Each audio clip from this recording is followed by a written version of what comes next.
All right. Oops. So we are looking at a couple of chemistry questions here today, and we are going to see how quickly we can go through answering them. And I am going to try and first build on some basic intuition around how we want to look at these things and approach them in our minds. And at some point, we won't necessarily need to approach them the same way as I'm about to show. But I do recommend at the beginning doing it this way so that we, again, build that intuition and feel more confident moving forward what that's going to look like. And then the rest of it will just, once it sinks in, we won't have to go through the same rigmarole every time. So we're starting here converting 45.2 millimeters into meters. And the first thing I like to think about is, what is my conversion factor? Now, what your teacher maybe has done is started with the 45.2 millimeters there, and then gone straight into just asking the question, how many meters are in millimeters are in 1 meter, and so forth. So we can answer that. So if we have 1,000, why am I blanking?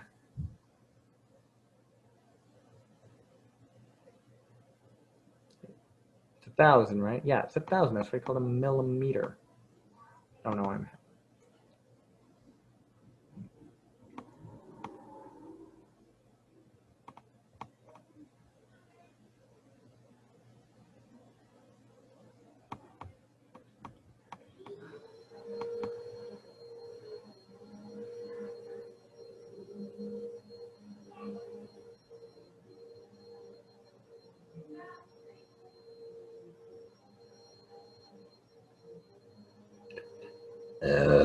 Excuse me, right?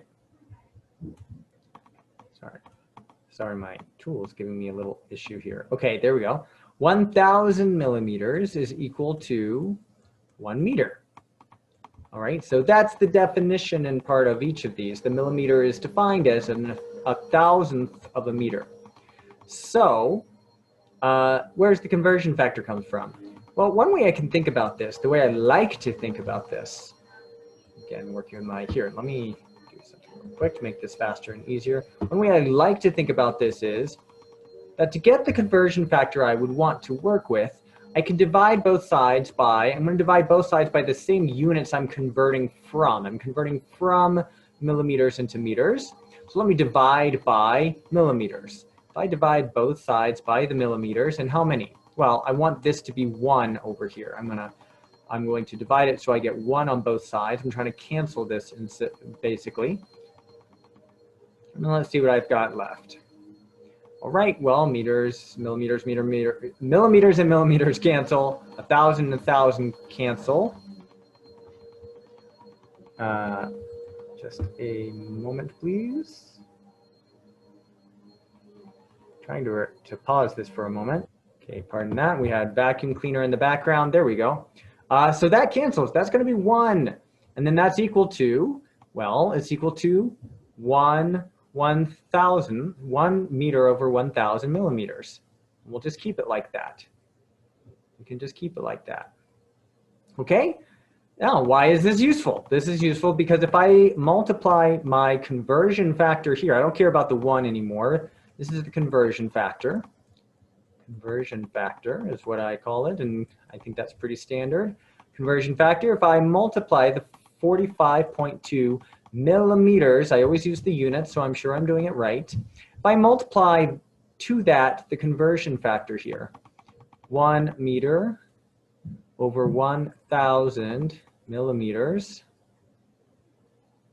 multiply it to that, then the units I'm converting from should cancel, and they would, because this is technically over 1, right? So essentially, with that over 1, we can, sorry, someone was interrupting again. We can, we're dividing by the same unit. So millimeters over millimeters, essentially, those are going to cancel. So we can rewrite this as, we don't know what this is yet.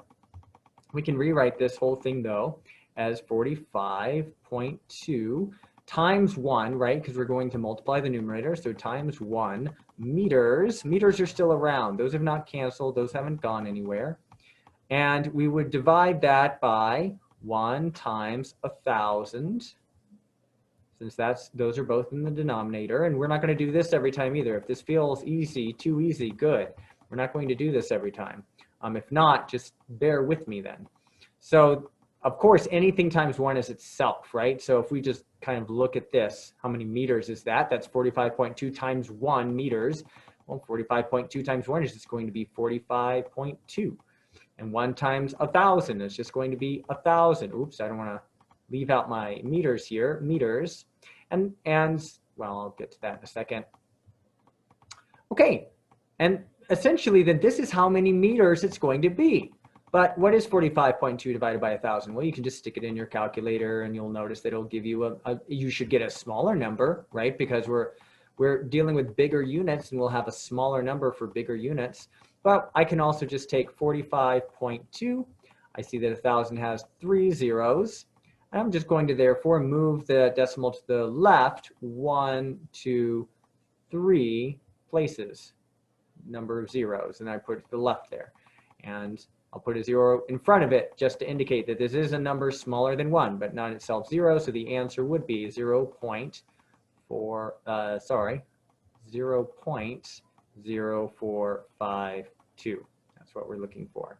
And I hope that makes sense. Oh, and you'll probably have to, sorry, the answer, I guess, goes here, and then the units obviously should be meters. So you'll put M, or maybe they'll ask you to write meters out. I don't know. I'll let you experiment with that in the program and see what happens there. Let's go to the next one, though, real quick. I'm going to run out.